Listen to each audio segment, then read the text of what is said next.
Most people think success comes down to strategy or just products or timing. But at the highest level, it's really about the quality of the person making the decisions. You chase a salary thinking it's going to solve all your problems, and you get there and the problem's not fixed. You don't rise to the occasion, you fall to the level of your preparation. There's no pressing need, and they go, I'm okay, I'm comfortable. I'm comfortable. And comfortable to a lot of people means don't do anything. I'm good right here. Why do you think humans naturally sacrifice long-term freedom for short-term comfort?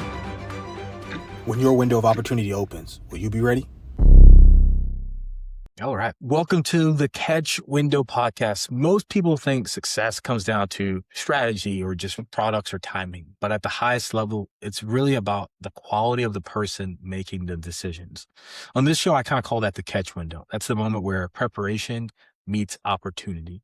I'm excited for this conversation today. I'm joined by my guy, Nick Russo. I'll let you introduce yourself and tell the viewers a little bit about what you do.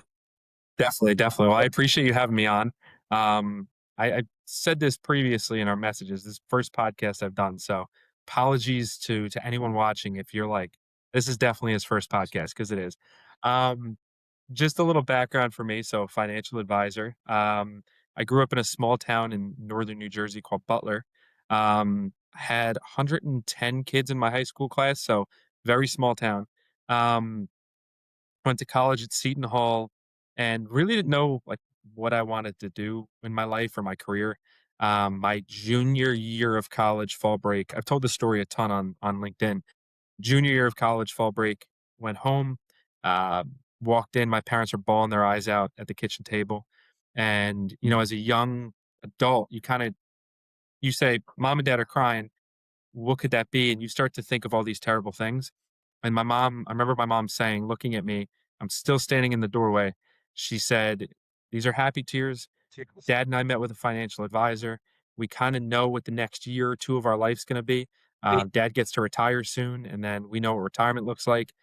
I've told the story 100 times. I still get chills. It was like, I want to do that for people. Like that is what, is going to make me feel like I have a purpose. Not everybody bawls their eyes out to me. You help somebody refinance their student loans, they're not bawling their eyes out, but the purpose behind it really spoke to me. So I've been doing this now for 4 years, almost 4 years. Started right out of college.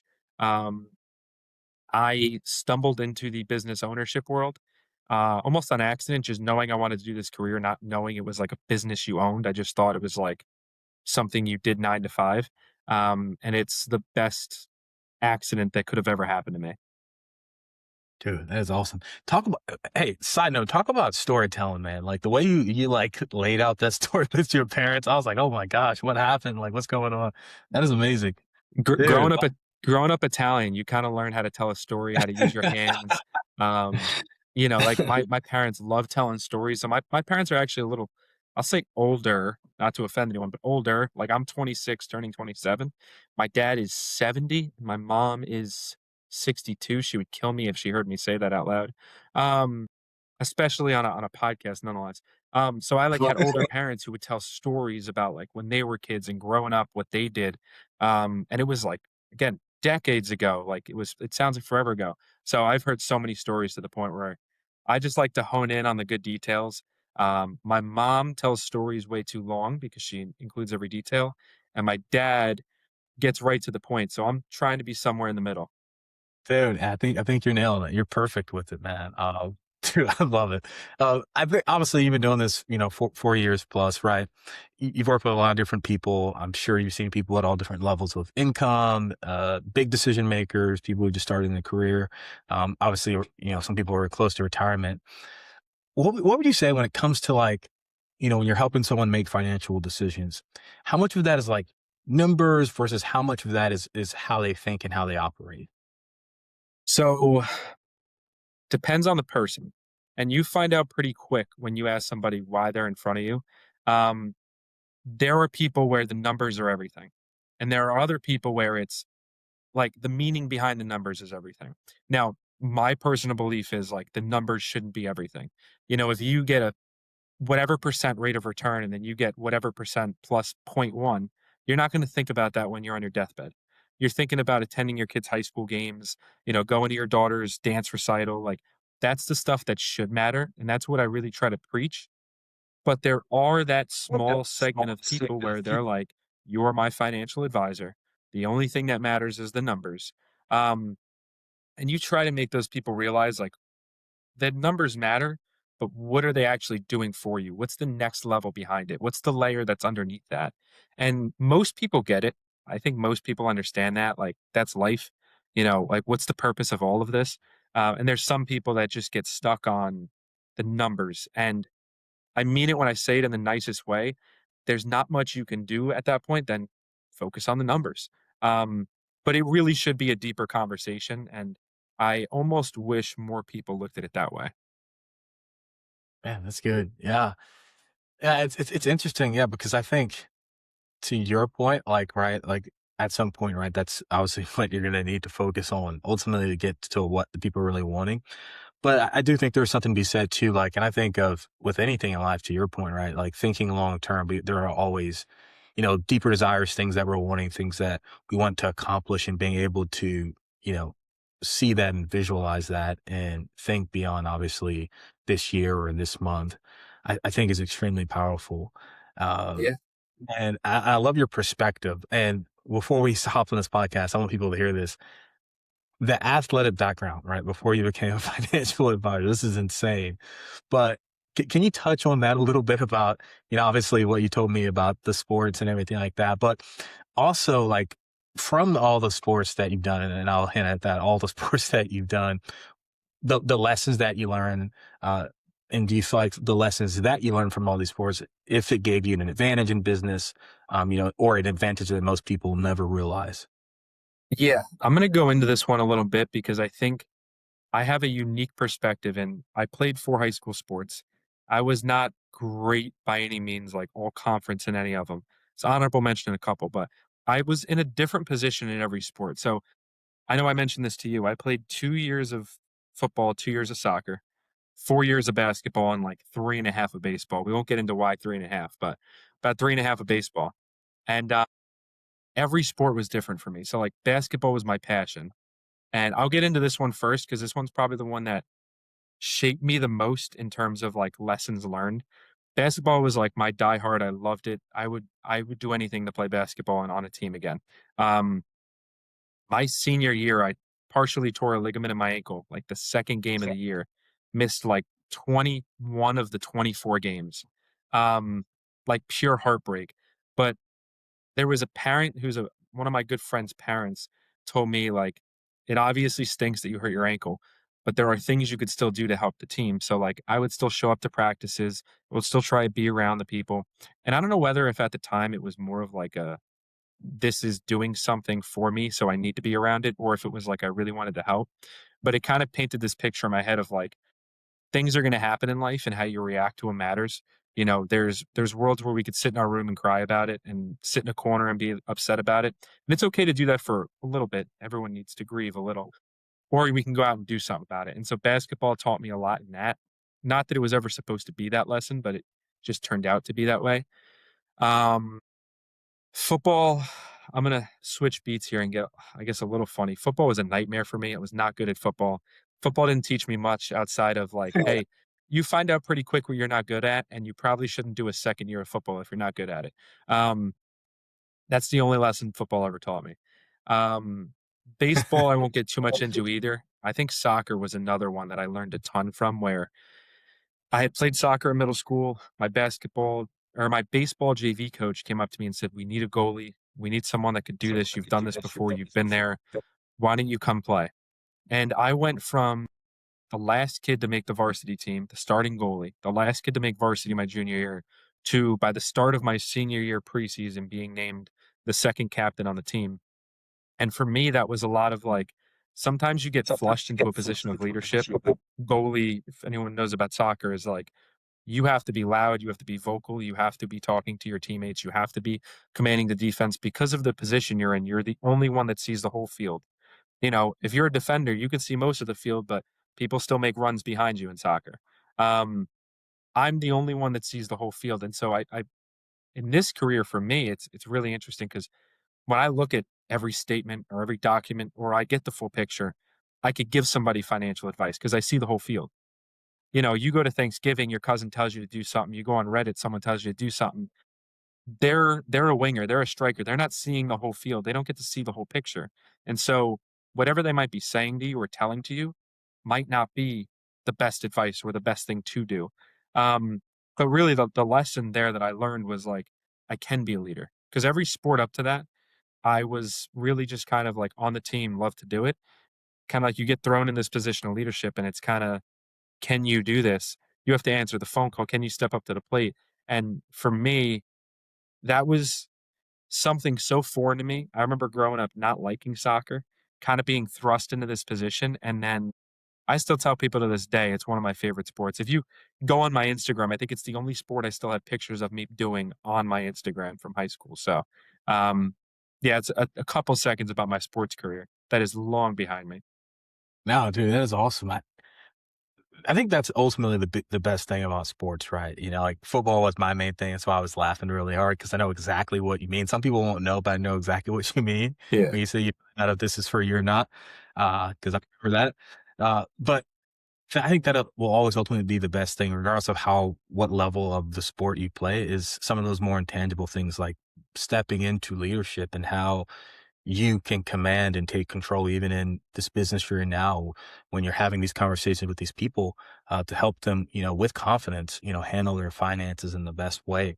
And it kind of reminded me of I took notice of your bio on LinkedIn, talking about LinkedIn. We mentioned that a little bit earlier too, but I love the six figures with zero clarity. I think that's like an extremely powerful statement because I mean we know in this world, sports or just the regular world, a lot of people chase success, and still feel stuck, still don't really have any clear vision of where they're going. Why do you think achievement alone doesn't, create fulfillment? Um, I think sometimes people are chasing the wrong thing.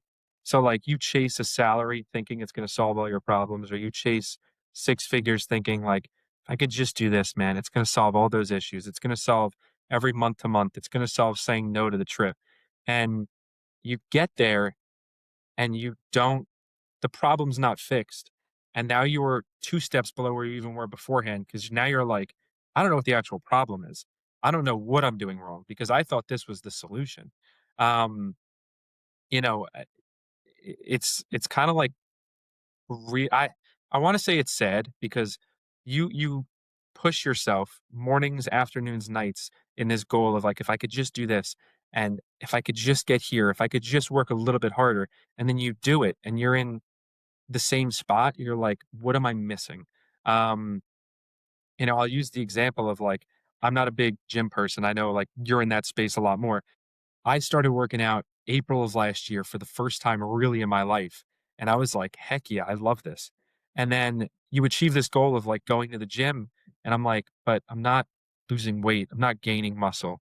Like, what is the issue?" And it's like, "Oh, I'm still eating like crap. I'm still doing this. I'm still doing that."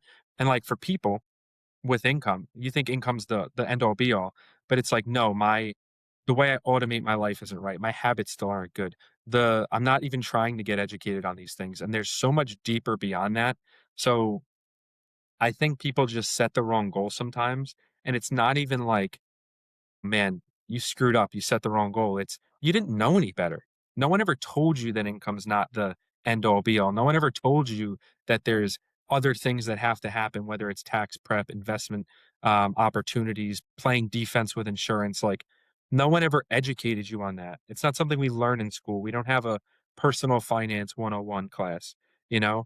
Um, so I don't fault people for that. But I think, like I said, just to wrap it up, too often people are setting the wrong goal and trying to achieve something that doesn't solve the problem that they have at hand. Dude, that is huge. And you actually really touched on a main point I wanted to hit on a lot, and I was going to talk about.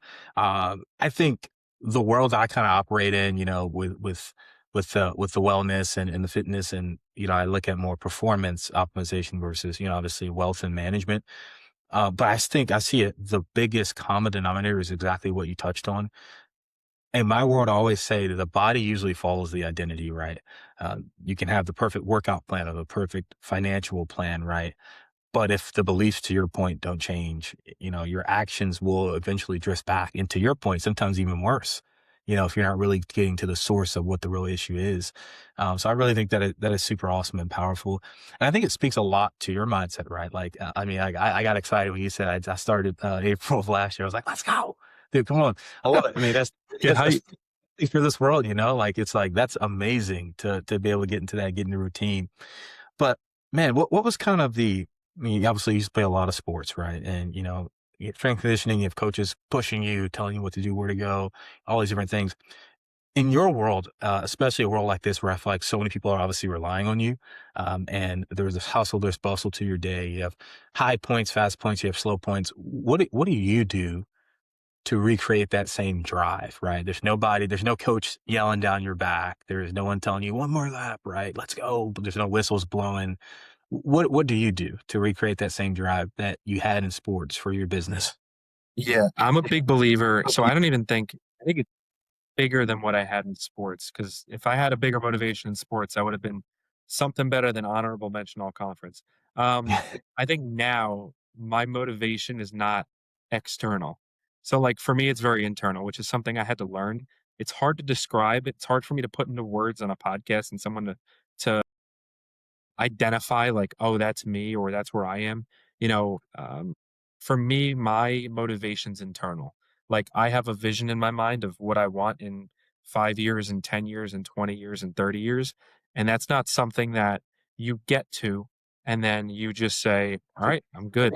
You're always chasing it. I think it's Matthew McConaughey said it at a word acceptance speech. Somebody asked him like who his hero was, or he mentions that he's always been asked who his hero was. And he always says, my hero is me in 10 years.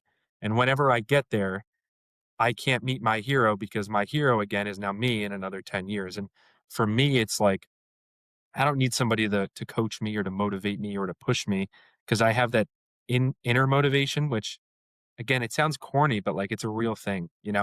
I think about that. If I'm sitting here and I'm sitting on my phone and I'm playing around with it, I'm not working or whatever, it's like, all right, you're just that much farther away from that goal you set in your mind, whether it's 5, 10, 20 years away. Um, do I go on my phone? Do I slack off sometimes? Sure. Am I doing it consistently? No, you can't make a habit of it. Um, but I don't know. It's just also how my parents raised me. Like, it was never, I am a mother's boy, but I was never babied. So my mom does a lot for me, or she used to do a lot for me, but I was never babied to the sense of like, all right, if I could just whine and cry about this long enough, someone will take care of it for me. My dad was kind of just like, all right, you're not getting it. And so it's like, all right, I don't need somebody else to go out of their way to do something for me. I'm just going to do it. My dad always said, don't put off till tomorrow what you could do today. Pretty common saying, but like to me, that means something. I'm not going to just, I'll get to this. I'll get to it eventually because what I'm gonna think of is, I could just do this now, I can get it over with, and on top of that, I'm only delaying that goal that I keep putting in my head another year, another 6 months, another whatever it is. Um, so again, to wrap it up, probably just having that inner motivation, not needing somebody to push you. Um, Much easier said than done. Totally. No, dude, I 100% agree with you. Yeah. It's it's transformation, man. Like that's what that is. I mean, like, to sum it up in one word, that's true transformation. That's the place where you can get to where success is no longer, like, if it's a win, right? And it's all a timing thing. That's why you're able to say, oh, me in 5 years, me in 10 years, right? I'm going to be a whole different level. Is when you can be, intrinsically motivated or inner motivated, where all your goals, all your desires come from within. It's not some external number you're chasing, more Yeah. so you have things inside that you want to see come outward. And that's a process and that it takes time. And another thing I like to call it being in my world, I like to call it being objective driven versus goal driven. Goal driven is all about external, some mountain way out there. Objective driven is all about what do I need to do today to move me forward and to move me forward to where 10 years from now I look back and I'm way further ahead than I was. So, no, dude, I think that's awesome, man. And I think that's just extremely powerful. You said you're 26 going on 27? 26, 26 turning 27 in 3 Dude, months. like, man, like what a powerful mentality to have at that age. And ultimately, why I also got so excited, when you start talking about, hey, I'm getting into training.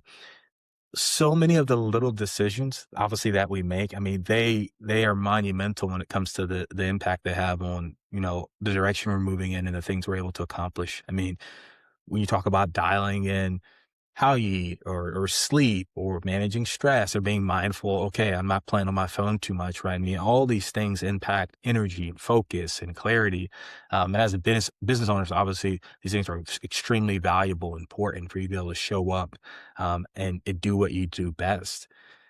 Man, and I love the insight you have in the way you see this, and and shout out to the parents, right, for instilling this. I think that's where Definitely. ultimately a lot of success starts is with the things that you're taught as when you're young. But do you like for your business, does all any of this carry over to your clients, or are these kind of lessons you like weave into what you do with them, or how does that kind of look?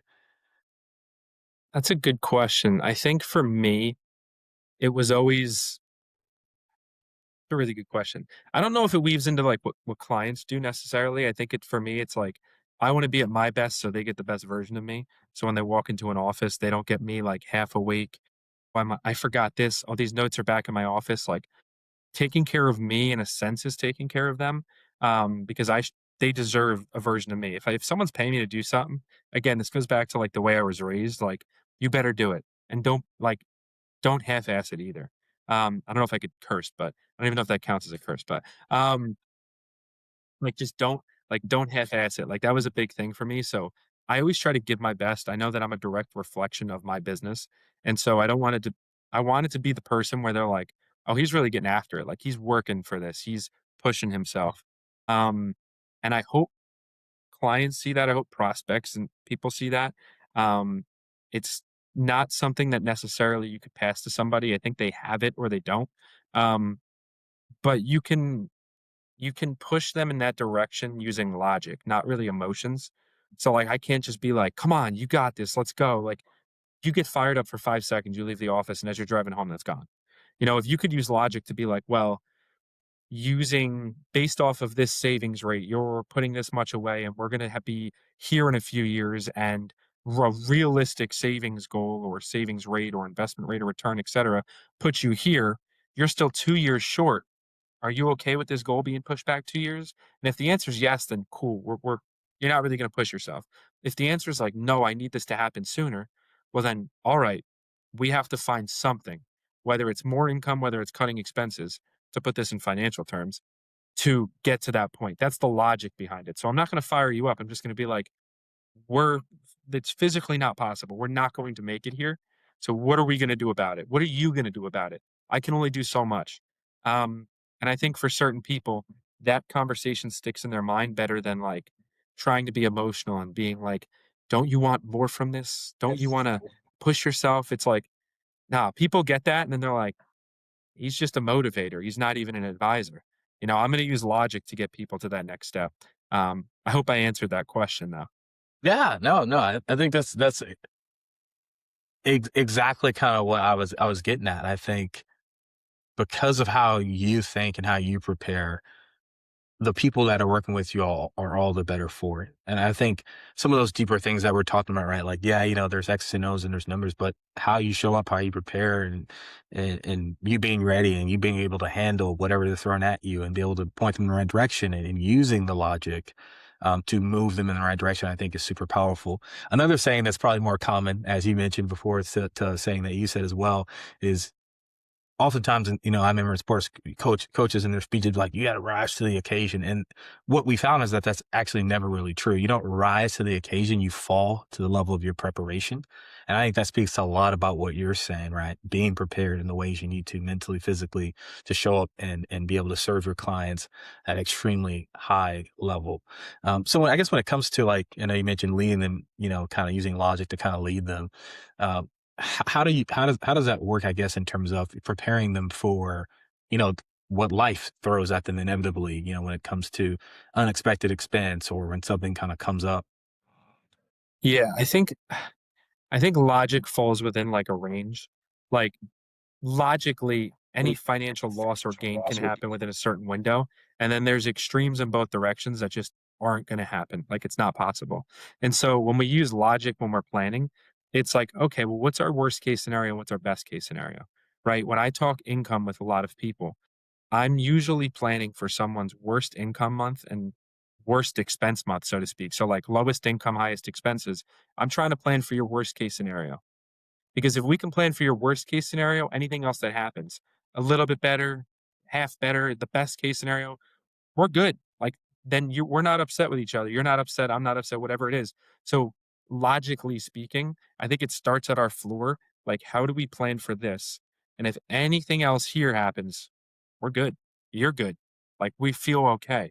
Um, I think there's a logic to it where there's a lot of people I'll jump on calls with, and it's trying to stay very grounded. So something I try to take from, again, sports in a sense is, I forget which fired New York Giants head coach said this.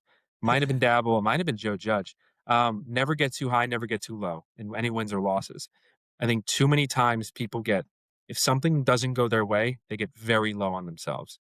Oh, I'm never going to save for that. I'm never going to get that promotion. I'm never going to get to this next step. Vice versa, you get a $2,000 promotion, you go, "Yeah, I'm making 120 now, but I should be making 160 in 2 years," and it's like, "Well, what's the basis of that? Let's not get too high and start planning for a number that we haven't even seen yet."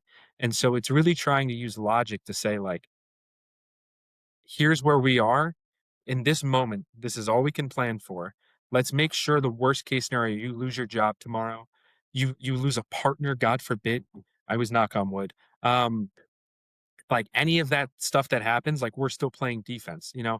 I'm gonna use the football reference again. Like there's two sides to every football game. There's or three sides really, special teams, but offense and defense, obviously the biggest two. Like most people think financial planning is just offense. How do I make the most money based off of my money? And a lot of it is we also got to play defense because we can't just assume these bad things in life aren't going to happen to us, right? We can't assume we're not losing our job. We can't assume I'm not, again, breaking my leg tomorrow and not coming into work, knocking on wood. Like we can't make these assumptions. So let's base this in logic. Let's plan for our worst case scenario so that everything in between it works out for us. If that makes sense. Yeah, 100%, dude. That's amazing. I sum that up to one word what you do, and I think it's super amazing, man. I think that's wisdom. Wisdom is insight, to be able to look past how you feel, look past what you see, and okay, and let's be prepared and let's live and carry ourselves and prepare ourselves in such a way to where the worst can happen. So if the worst happens, we're ready. Yeah. I think, whether it's fitness, whether it's finance or any other arena, you name it, right? I think people tend to optimize for today, obviously, as you were saying, right? Instead of 5 years from now. Why do you think humans naturally sacrifice long-term freedom for short-term comfort? It's just the easiest. It's kind of based in emotion, like I want it now. I think there's no right answer to that. Like it's not like, hey, prioritize today.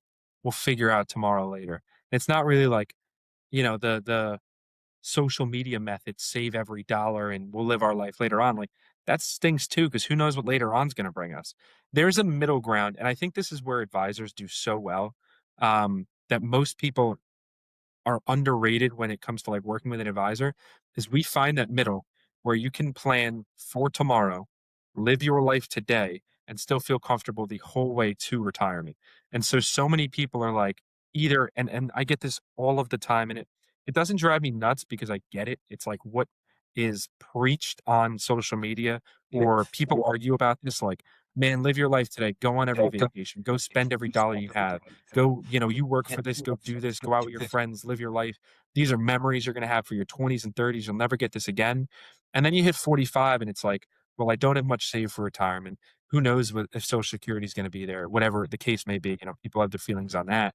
And you get to this point where you're just trying to play catch up now forever. And the other side of that coin is, well, I'm gonna skip out every guy's trip. I'm gonna skip every girl's trip to Nashville. I'm gonna skip everything I can. I'm not going to the bars. I'm not going out with friends. I know it's your birthday party. I'll Venmo you $50 and we'll call it a day. Like I'm not going out. And I'm gonna save everything for retirement. And I think that's almost scarier because you get to a point where you're like, all right, I'm gonna start traveling now. And you're not in the same friend group. You can't do 3 trips a year. Your body's gonna be hurting. You can't go hike, the Grand Tetons. You can't go through Yellowstone as much anymore. Like, you kinda lose out on some of that. So, I mean, I have a philosophy similar to a lot of other advisors on LinkedIn and in life where it's, "Hey, I'm gonna try to plan so that I can live my life." I do a guys trip once a year with my friends, but I'm still putting money away every month for retirement. I'm still like, there's a balance to it. If you look at, like, a life scale, and let's say I'm trying to think of from your perspective on the camera what it would look like. This is 20 years old and this is 65, right? You shouldn't have all of your money here or all of your money here. It should be spread out across that plane. Obviously, retirement's important and we need to plan for it. But that doesn't mean we don't spend a dollar today. So, um, I even forgot what the question was, but there's just a balance to everything we do when we're planning. Um, it's not one way or the other, and it's sometimes tough to have people see that because they were taught one way or the other, and there's no in between. But there is. Yeah, no, dude, I love that. Well, I'll tell you that that's a skill. Even forgetting the question, you still answered it really, really well. So, no, I think that's awesome, man. I think that's very freeing for a lot of people. And I think where I see the intersectionality is freedom is all that I'm about, right? Like everything about, performance optimization, fitness, wellness is about how do we free you up? How do we live in such a way where you're free? 'Cause that's ultimately what that is, right? I'm free because I can secure a future through good decisions, but I'm free because I can still enjoy my life now. And that's the beautiful balance that you're talking about, where we can have that and everything's in rhythm and everything has a flow to where we can live freely, really. And I think it's the same thing in my world. And I think a big piece of that, and it's a lot of what you're saying. I like to sum it up to confidence. A lot of people think confidence is something you can like really think yourself into. You can get in the mirror and puff your chest up and give yourself self-talk. But confidence really is just keeping promises to yourself over, repeatedly over a period of time. I mean, that's how you gain confidence in anything. Uh, how much of financial confidence comes from that same principle of just, hey, I'm going to repeatedly save. I'm going to repeatedly do this. And, I know I want to buy this huge boat or this new car, fancy car, this Tesla truck I just saw. How much would you say, I guess, of financial confidence comes from following that same principle of repeatedly keeping promises to yourself? Yeah, I think it comes from keeping promises to yourself for a lot of people, especially when it comes to saving, investing, putting money away. I think confidence could be a bad thing though sometimes in finance.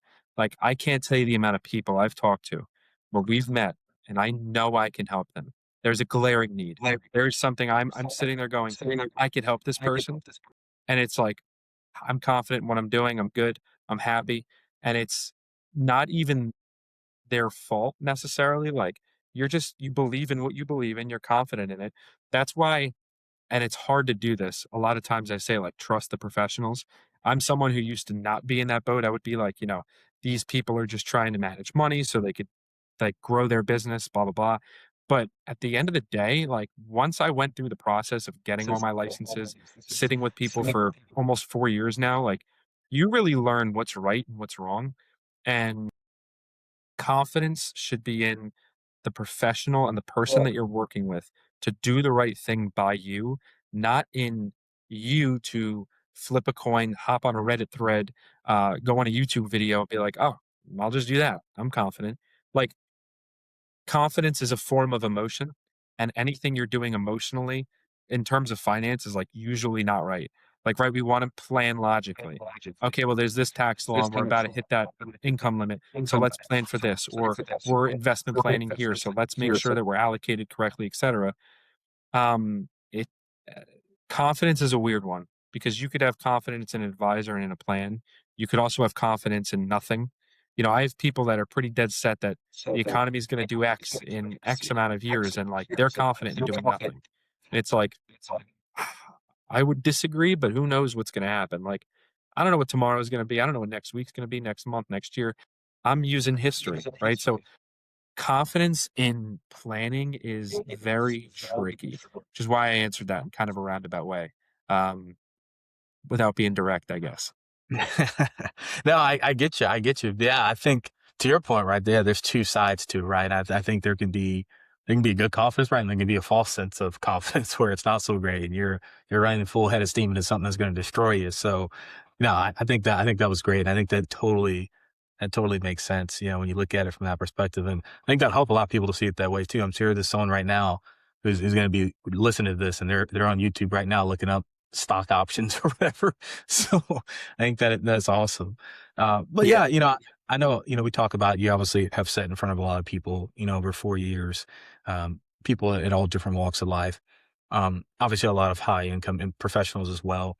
I think a lot of, people that typically do, planning and work with planning and advisories, typically obviously are care about their bodies and want to level up their bodies to enjoy the, the fruits of their labor and, the business that they've had and been successful with.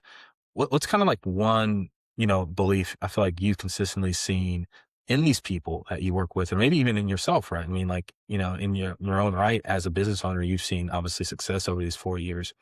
A belief that you feel like you had to break before you or someone you work with had to kind of reach that next level. It's a good one. Um, I'm almost gonna go back to the last answer I said, and it's the belief that like I can do this on my own, or I don't need someone else. Like I'm gonna use an example that's very close and near and dear to me. Um, I have a girlfriend, 26, turning 27. I have a girlfriend. I remember getting in this business and being like, if I just have me and me only, I could do this. I actually, on one of my interviews at a college, they said, do you have a girlfriend? At the time, I didn't. So I said, no. And they were like, good. It's the best way to be successful in this business. And I was like, you got it. Not, not me. Not anytime soon. Um, and then like, trying to think of, uh, hopefully she doesn't watch this far. I'm trying to think of our anniversary. Um, I'm kidding. Like 2 months into being in the business, we started dating, and, it was kinda like "Man, I really like this girl, like, she's the one." Her name I talk about her all the time on LinkedIn, her name's Katie. I was like, "Katie's the one, like, I really like her, she's amazing, but she's really gonna hurt my business, like, I can't have somebody else here." It is a complete opposite. It couldn't have been farther from the truth or farther from a fallacy. Is that the word? Um it couldn't have been farther from that. Like, she's been everything in the early mornings, the late nights, helping me with, like, "All right, I'm doing client notes, but man, I gotta get my lunch ready for tomorrow," or whatever it is.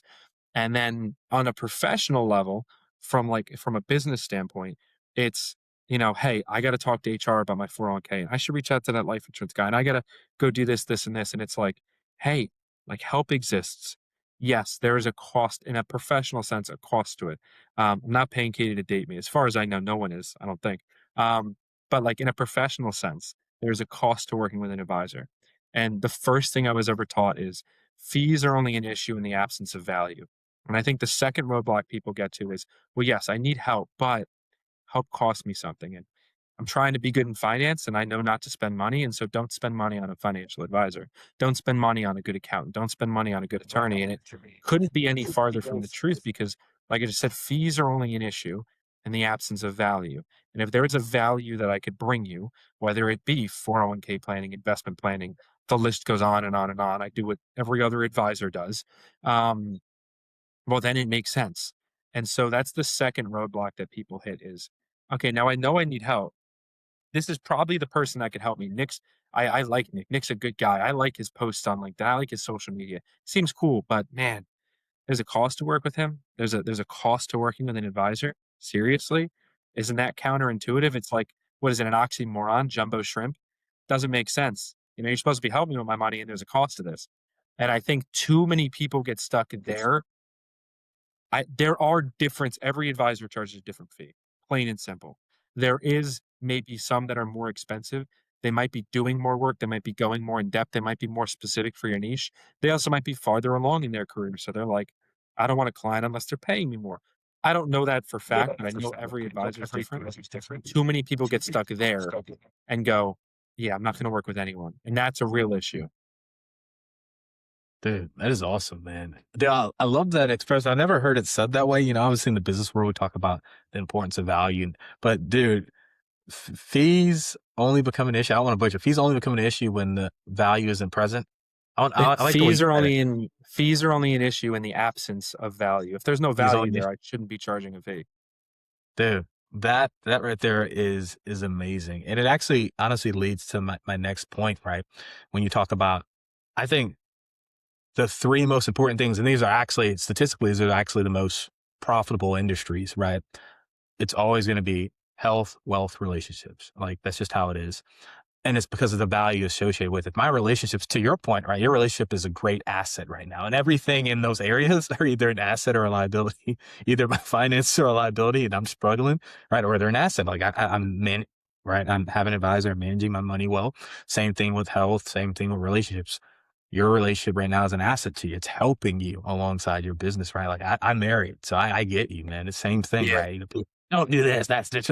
Like, oh my gosh, like I don't know how I can do anything without having my wife. No, 100% agree with you, man. I think that is the biggest thing. And to your point, in the absence of value, that's when it becomes a liability. When it's being done wrong, when you're not getting the value from it. And to your point, I also think value should always multiplied back to you, right? So whatever I'm investing, it's 10x the value, especially when it comes to obviously, advising, right? You're setting someone up, to your point, back to your parents. I mean, for the rest of their life, right? I mean, like that's amazing, right? Like when I think about performance optimization, this is changing how you feel, how you look, how you move for the rest of your life, right? If you have a good coach, of course, it depends on the coach. But yeah, man, if someone is listening and has been putting their finances, their health, their relationships on the back burner while trying to build a career, what would you tell them? I would tell them that's a really good question. If they're putting it on the back burner, there's probably not a need for it now. There is, but they don't see it.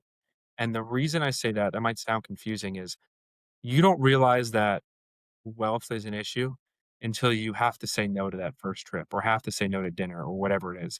Like you're kind of surviving. Um, this is, I'm going to try to picture this the right way for you.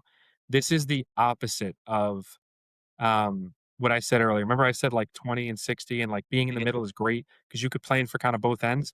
On the opposite side of that scale, when we're trying to just like plan for life and wealth is on the back burner, if you fall in that middle anywhere and you're not at any extreme, then you're not going to feel it. Like, unless you're doing really well for yourself or really poorly, most people don't get help.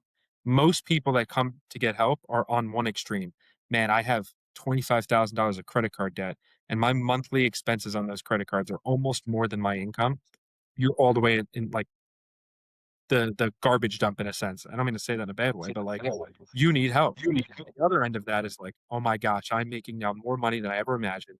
And it's either not translating or like I need to do something with it. It's the middle pack of people that so often can use the help, but don't realize it because there's not a pressing need. I'll go, I'm going to say like medium in terms of like what I see from LinkedIn or people reaching out. Like I'm making 125,000 and I have a 401k and I'm putting money away and I'm investing on my own and I'm still saying yes to every trip. I'm still kind of doing what I want and I feel good. And you don't go out and get help until you start going in either direction. Um, and the other issue is, let's be realistic about it. Most people have a similar timeline in life. We graduate college. We have what we call, let's call it a catch window for the sake of it. I call it like your golden years from 22 to like 30, maybe, or nowadays it's 30 before you buy a house where you're not paying a mortgage, you're not married, you probably don't have kids, and there's not a crazy need there. And so you're like, I don't need help. I'm young. I'll figure this out. And then you go to buy your first house, and then you get real estate fees, which again, they're not an issue because there's a value there. They're helping you. And you go, oh my God, I need to save way more, or I'm not saving enough. And that's when you come for help. And I would tell people, think ahead. And I've done this in the past, and this is the answer to your question. Think ahead the next 5 or 10 years. There is going to be something that you are saving for, that you want, that you have a fear about, a want, a frustration about, that is going to come up. And you have a choice. You could either do something about it now to prevent it or jump over it, or you could wait till it happens and end up in the same place you could today. It's your choice. And most people go, "You're right. I should probably get ahead of this." That's the real issue that a lot of people have is they get stuck in that middle. There's no pressing need, and they go, "I'm okay. I'm comfortable. I'm comfortable." And comfortable to a lot of people means don't do anything. I'm good right here. And it shouldn't be that way. Dude, that's awesome, man. I dude, if I didn't know any better, man, hey, with what you know, I wouldn't even think you were 26. Talk about definition of wise Appreciate it. beyond like your years, man. No, it's true. I think that is awesome, man. And it's been awesome just getting to hear from you and dude, a wealth of knowledge, pun intended, that you have to share. So, There you go. it, I like that. is there any last words you want to leave the listeners with, man? Or even where to find you at, like on LinkedIn, like what's your handle? What are some ways to reach out to you? I mean, LinkedIn's like the only real place that I have like my business stuff. So it's Nicholas Russo on LinkedIn. I'm probably the only yellow icon, like mustard yellow icon on LinkedIn. Um, but no, I appreciate you having me. I guess a final comment, if I had to leave people with one thing, it would be just kind of along the lines of what you said. Take care of your wealth, your health, the people around you, your relationships. It I think I've realized it maybe before some people and maybe later than others.